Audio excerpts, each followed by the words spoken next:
Good evening, and I'm Kathryn Korematsu. I'm Fred Korematsu's daughter.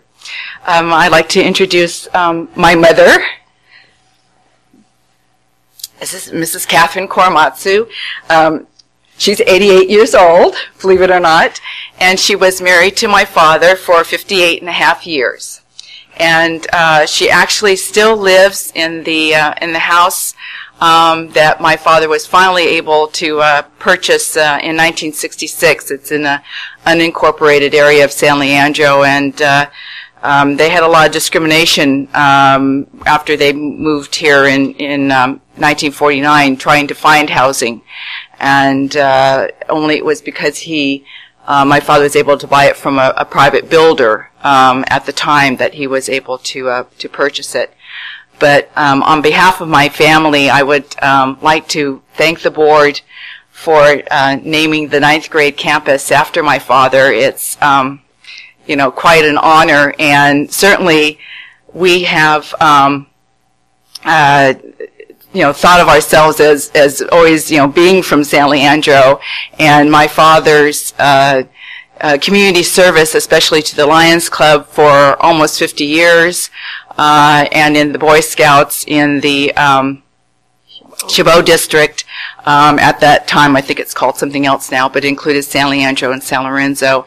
And it seemed like, my parents have always been involved in community activities, and also my father had a business here, which I don't think you probably knew. In the mid-1950s, he had a small drafting business on East 14th. I wrote down the address, 1684 East 14th, and the building's still there. There was a little office upstairs. I remember holding his hand and going up there and on a Saturday morning, and that's when he became involved in the Lions Club. And he was also instrumental in, when he became president the first time, having the crab feed, which was their major fundraiser, moved to the Boys Club, and they donated to the Boys Club, and even had the older boys, participate. So San Leandro has always been a big part of our lives, even down to, my mother and I were talking earlier about going to Pelton Center, to the Palm Patio. Any of you who grew up here remember going to that restaurant, and the Palm Patio special was 2 beef patties on hamburger buns and spaghetti on top of it. My father could eat the whole thing. So,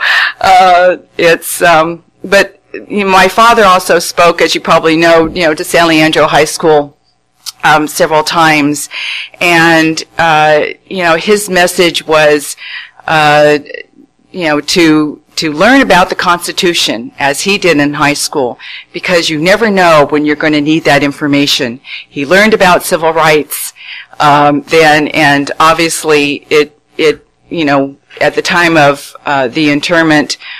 He took that to heart and really thought, am I American or am I not? And then he, of course, did not go to the evacuation the first, when everyone else was with his family, and then was arrested on the corner of East 14th and Joaquin here in San Leandro. So spent a couple nights. Spent a couple nights in the San Leandro jail. But they couldn't figure out what to do with him because the military was involved at the time also. So I hope my father's story will be an inspiration, especially to high school kids, because I think they need to have positive role models. I continue to speak and encourage young people to get involved in their community and to learn the lessons of history, because if we don't learn the lessons of history, then we're doomed to repeat them, and that's why education is so important. So thank you all very much. Thank you.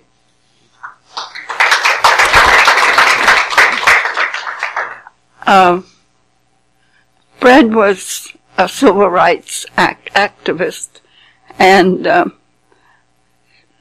after he had won his second case, he actually filed briefs on some Supreme Court cases and had a positive result. So I just thought maybe you might want to know that. Thank you both very much for honoring us by coming and speaking to us this evening. Thank you.